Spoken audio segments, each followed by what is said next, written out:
정부가 우리 국민의 60%, 3천만 명의 분량의 코로나19 백신을 해외에서 우선 확보하기로 했습니다. 중국산 백신 도입도 검토한다는 입장인데요.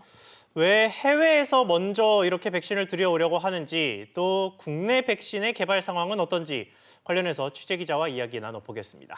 김환진 기자 나와 있습니다. 김 기자, 네. 일단 해외에서 백신을 들여온다는 소식 자체부터 좀 짚어보죠. 네, 정부가 국민 60%에 해당하는 3천만 명 분량의 코로나19 백신을 우선 확보하기로 했는데요. 정부가 협상 중인 기업들은 아스트라제네카와 노바백스, 그리고 화이자, 또 존슨앤존슨 등입니다.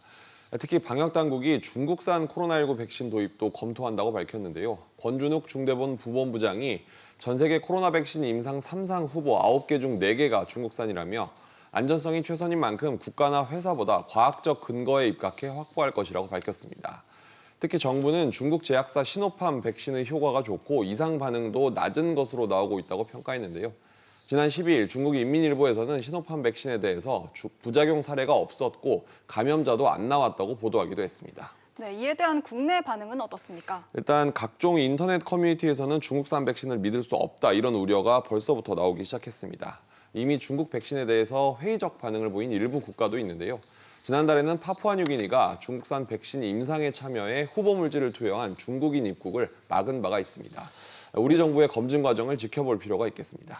네, 다소 논란이 있겠습니다만 어쨌든 백신이 확보되는 것 자체는 반가운 소식이기는 한데 만약에 백신이 확보가 된다면 이걸 접종할 사람들의 우선순위는 정해졌습니까? 아직 구체적으로 정해지지는 않았습니다. 다만 방역당국은 백신 접종 우선 대상자로 백신 접종 담당자와 의료 인력 그리고 방역 요원을 꼽았습니다. 그리고 차순위 대상자는 국가 필수 예방 접종 사업 무료 접종 대상자가 선정될 가능성이 높은데요. 올해 기준 무료 접종 대상자는 생후 6개월에서 만 18세까지 그리고 만 62세 이상 고령층과 임산부 등입니다. 네, 그럼 국내 제약사들의 백신 개발 상황은 어떻습니까? 일단 정부 지원 속에 제넥신과 SK바이오사이언스 그리고 진원생명과학이 백신을 개발 중에 있는데요. 다국적 제약사들이 시판을 앞둔 3상 임상 시험을 진행 중인 것과 비교하면 개발 속도가 좀 더딘 상황입니다. 제넥신이 일상 시험을 벌이고 있고 다른 두 제약사는 이르면 다음 달 임상 진입을 목표로 동물 시험을 진행하고 있는데요.